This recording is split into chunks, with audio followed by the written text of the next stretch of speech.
Fala galera, hallo e guten Tag, bem-vindos ao meu canal alemão. E agora vamos assistir esse vídeo do Kim Kataguiri no Flow Podcast falando sobre segurança pública. Antes de começar, se inscreve no meu canal e dá um like, pô. Vai, a direita fica no poder 8 anos, 16 anos. Beleza, as estruturas do país continuam as mesmas. A gente vai continuar, pode até avançar, mas vai avançar a passos lentos. E os nossos retrocessos vão ser mais acelerados sempre. Eu tô propondo um plebiscito para escutar a população. Olha, você quer que tenha uma nova Constituição? Eu acho que... Primeiramente, realmente é absolutamente urgente fazer uma nova Constituição no Brasil e se pode basear isso num plebiscito, legitimiza isso, né, também, porque realmente seria a vontade popular, vontade democrática. Então isso é um bom passo, um bom começo, porque realmente é necessário. Tu vai ter que explicar pra todo mundo que porra é essa, né, eu acho. Acho que primeiro... Não, eu acho o seguinte... Como teve... Porque parece um papo meio golpista pra um cara que é leigo pra caralho, tá ligado? Pro cara que quer mudar a Constituição, mano. Porque geralmente, pô, então o cara rasgou a Constituição. Mas por isso o plebiscito, né? Então legitimiza diante uma crítica dessa, né? Baseada em nada. Que não sei o quê. Primeiro pro cidadão comum, ele nem entende direito o que é um golpe, né? Pra ele achar isso golpista. Mas eu acho que a ideia geral de que, olha, as nossas leis são lixo, elas não funcionam e a gente precisa recomeçar do zero, não é uma ideia muito complexa de se passar. É complexo de eu falar o número de legitimados para entrar com uma ADI, como eu falei aqui para você, é claro. Eu não vou para televisão. Vamos supor que a gente tem uma disputa lá no plebiscito, e aí quando tem plebiscito tem propaganda na TV, né? E aí eu vá lá pra TV, o Kim falar, eu não vou falar então, gente, por causa do controle de constitucionalidade em arguição de descumprimento de preceito fundamental no Supremo Tribunal Federal, se você vai... Não ia dar certo assim, não, realmente. Lá, utilizar o embargo de declaração e ele excepcionalmente não consegue vai mudar o mérito de uma decisão, e isso é muito problemático por causa da estrutura constitucional que a gente tem, né? Fudeu, parece um político falando. Não é nem um político, porque primeiro que a maioria dos políticos nem sabe do que eu tô falando. Então, já começa... Que coisa. Entendi, mas então, tá bom, um plebiscito. Mas tá bom, vai lá, plebiscito. Então eu não iria pra televisão falar isso, eu iria falar, olha pra saúde, você acha que a saúde tá boa? Olha pra educação, você acha que a educação tá boa? Olha pra segurança, você acha que a segurança tá boa? Veja, não é coincidência que você olha pra qualquer setor e nem você olha pra economia, você acha que a economia... Não é coincidência que você olha pra qualquer setor e não funciona. Não é que tem um ponto errado, não é que tem um ministro que tá administrando errado. Todo o sistema tá errado. Então... Tem que refazer tudo, realmente tudo. E agora falando da segurança pública, a primeira coisa que realmente tem que refazer, olhem aqui. Aqui está escrito que o dever do Estado é prover segurança pública, lógico, né? Mas olha como eles detalham tudo. Aí eles colocam aqui quais órgãos policiais têm que ser criados, né? esse aqui, quais são as funções desses órgãos, esse aqui. E a primeira coisa que já é fudido no Brasil é que a polícia militar não tem o poder investigativo também. Aqui está escrito, né? Aos polícias militares cabem a polícia ostensiva, a preservação da ordem pública, blá, blá, blá. Né? Ou seja, quando o policial militar se depara com algum crime, ele pode prender a pessoa, mas tem que levar a polícia civil, né? E eles vão abrir um BO. E a polícia militar nem pode ouvir as testemunhas no local de forma... Nessa questão de investigar crime, né? Não pode já solicitar câmera, nem nada. E isso é muito ruim, complica tudo e deixa o trabalho em dobro, né? O trabalho administrativo. E isso também tira a capacidade da polícia civil usar e fazer para que foi criada, investigar crime, né? E por isso a taxa de elucidação no Brasil é muito, muito baixa mesmo. Isso tem que ser urgentemente reformado, mas com um troço desse aqui, né? Fazer uma PEC, fazer tudo de novo aí nessa organização policial, não. Tem que realmente fazer uma nova Constituição e não tão detalhada.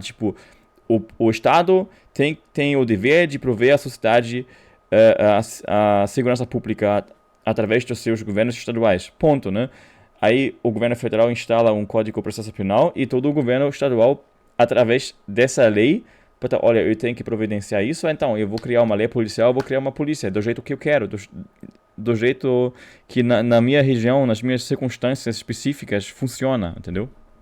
Isso seria muito importante. Mas vamos lá, vamos matar mais no vídeo. Não quero falar demais. Eu acho que o pontapé inicial é suscitar esse debate.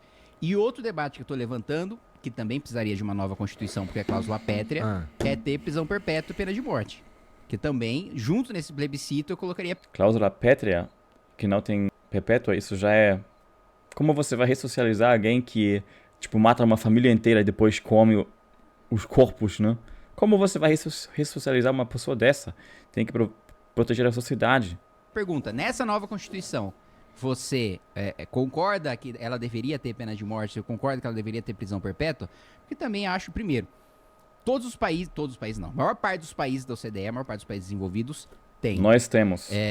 Mas é óbvio que não é porque a maioria dos desenvolvidos tem que necessariamente a gente tem que refletir isso aqui. Aí eu trago um estudo daqui para fazer a defesa de pena de morte e de prisão perpétua. Prisão perpétua me parece fazer sentido. Agora, pena de morte eu tenho um pouco de cagaço. Não porque eu vou me colocar nessa posição. Mas eu tenho... E se os caras erram? Vamos lá. Eu acho que precisa ter, sim, um grau de certeza. Eu acho que a gente não pode deixar a decisão para um único juiz. Hoje, por exemplo, crime doloso contra a vida. Se você mata uma pessoa, você não é julgado por um juiz. Você é julgado por um júri. Então, eu já acho que, assim, pena de morte tem que ser um júri, pode até ser no modelo americano, tem que ser unânime. Todo mundo tem que falar, esse cara tem que morrer. Senão, tem um novo julgamento ou todo mundo diz, não, esse cara não... Esse ponto é realmente polêmico, né?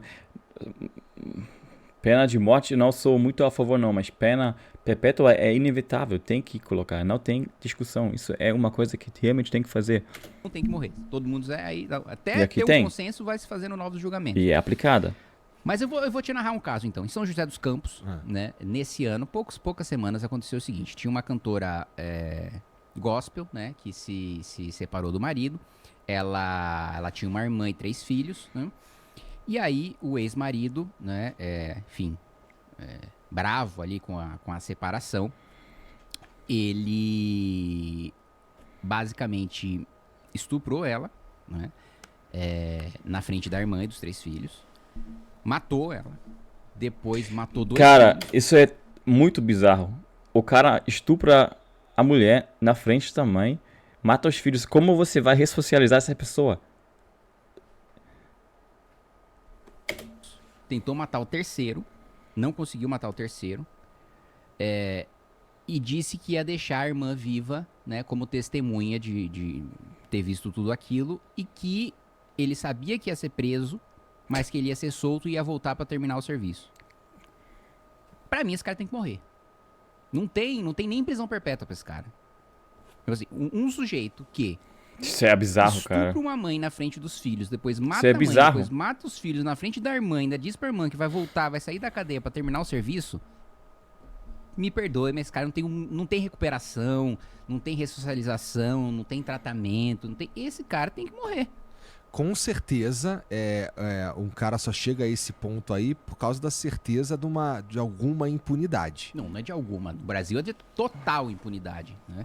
O estudo que eu ia te falar, que foi feito há 2 anos, né? Um sujeito chamado Peri Shikkida, que é especialista em economia do crime, né? Inclusive tem um sujeito que ganhou um prêmio Nobel, né?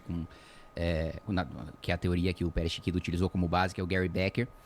E ele fez uma pesquisa aqui no estado de São Paulo, né? E ele faz pesquisas periódicas, né? Do mesmo gênero. E ele entrevistou 400, né, presos por crimes contra o patrimônio aqui no estado de São Paulo, né? 80% dos presos, eles próprios, não é um especialista em segurança pública, não é um policial, não é um promotor, não é um juiz, não é um secretário de segurança, não é o ministro da Justiça, são os próprios presos. 80% dos presos disseram que se tivesse pena de morte, prisão perpétua, eles nunca teriam cometido um crime. Esse é o primeiro ponto. Imagina a gente ter 80% de crimes a menos. 2. A principal razão pela qual eles admitem que cometeram crimes é por dinheiro fácil. Não é porque tava passando fome, não é... Quando você comete um crime, isso sempre é tipo uma aposta. O possível lucro tem que ser maior do que o risco, né? E no Brasil o risco é muito baixo. Taxa de elucidação muito baixa, você não é preso, porque a Polícia Civil não tem tempo para investigar, não tem capacidade nem o tempo por causa do trabalho no escritório administrativo, completamente desnecessário. E depois, no sistema judicial, você ou é solto ou você tem uma pena muito baixa, então vale muito a pena cometer crime no Brasil. Vale muito a pena. Porque é pobre, não é porque tava passando necessidade, não é porque se sentia injustiçado pelo capitalismo, porque via o Playboy andando de Nike e ele fudido. Não, é porque dinheiro fácil. Interessante isso daí. Isso daí é uma informação que eu não tinha mesmo. Hoje mesmo eu tava conversando com um cara e eu tava argumentando... Isso é lógico, não precisa ter uma informação, né? E dentre as 5 maiores razões pelo cara cometer um crime, sabe uma delas qual que era? Viver uma aventura. Então, assim, o cara acha legal. Assim, ele tá num nível de não ter referência moral, né? De olhar pra alguém, ter como... Pô, esse cara é um símbolo... Bom, no meu caso, é o meu pai, né? Pô, esse cara é um símbolo de honestidade, de trabalho duro. Pô, é ele que eu aspiro ser um dia. Esse cara não tem uma referência moral, não tem nenhuma referência moral a ponto de cometer um crime pra viver uma aventura. Outra coisa, renda média... Isso tem muito nos infratores adolescentes, que é uma aventura, né? Mas eles não costumam cometer um crime hediondo, por exemplo, né? Tipo, aí tem uma lambreta lá, aí pega e anda um pouquinho. Aí furtar alguma coisa no mercado, né? Essas coisinhas. Do bandido no estado de São Paulo. R$40 mil por mês. R$40 mil por mês. Caralho, Marquitu. Isso limpo. Pois é, porque o dele é limpo ainda. Não paga imposto nenhum, não paga previdência, não paga imposto de renda. Mas também não tem molezinha de terno, nem de... Aí você tá subestimando o crime, né?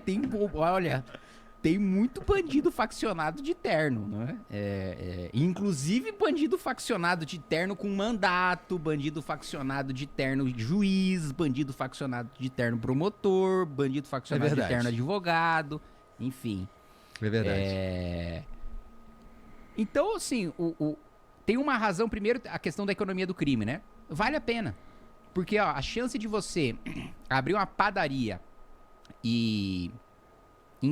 E dá certo com esse imposto enfiado no teu cu. 5 anos você não ter falido é, sei lá, 20%. A chance de você cometer um assalto e nunca descobrirem que foi você é de 98%. Cara, isso é um absurdo. E isso foi o que eu falei. A taxa de elucidação no Brasil é muito baixa. Vamos dar um comparativo aqui, ó. Como é que tá aqui na Alemanha. Ó. Tem aqui estatística criminal. A gente tem uma estatística nacional e estadual todo ano. Que uma coisa que também não tem no Brasil.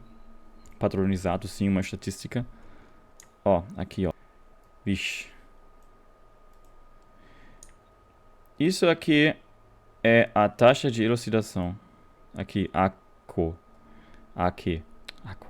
Que são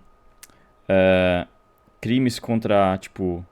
Não a vida, né, mas com sua integridade física.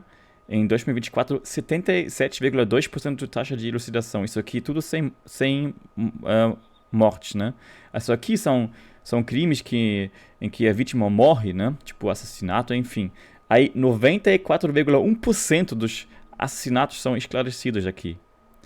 Isso aqui é de coisa sexual, né? Isso aqui é contra a propriedade, né? 60,8% dos crimes contra a propriedade são esclarecidos. Olha aqui. E no Brasil poderia ser semelhante, porque os policiais no Brasil são bem capacitados, né? Também a Polícia Civil.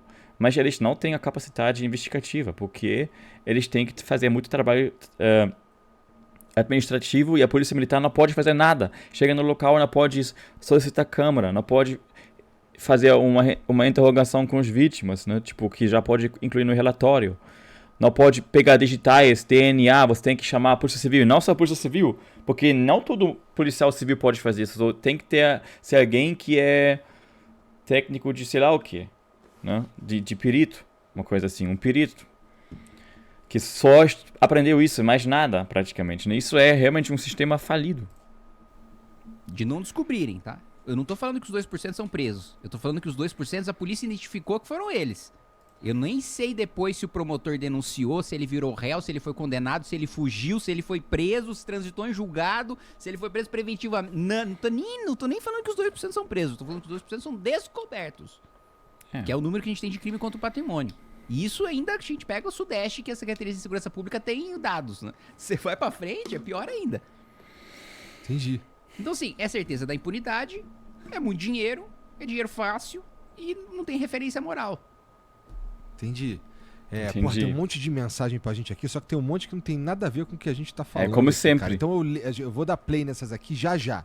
Tá bom, família? Porque Tá bom, irmão. tem uma porrada de coisa pra gente falar também. Bom, aqui enquanto tem isso, você uns... podia chamar a chefia, ou meu general, ou meu consagrado, fazer um refil aqui pra nós. Ah, boa. Aí. Bom, e aí, cara... Bom, a gente tava falando aí de uma nova Constituição. Eu só não entendi direito, me ajuda aí. Precisa fazer o plebiscito. Assim, não existe... Isso é uma coisa que o Marcos Lisboa, que é né, foi o presidente do INSPER, um economista, ele diz o seguinte, olha, a nossa Constituição, ela não prevê o próprio fim. Então, assim, não tem um procedimento pelo qual a gente chama uma nova Constituinte. Plebiscito, na minha avaliação, é uma... Um little fun fact, a nossa tem isso. Porque é só uma lei fundamental que servia para, servia como Constituição para a Alemanha Federal, mas depois da unificação iria ter um novo constituinte para formular uma Constituição para a Alemanha unificada, que nunca aconteceu, entendeu?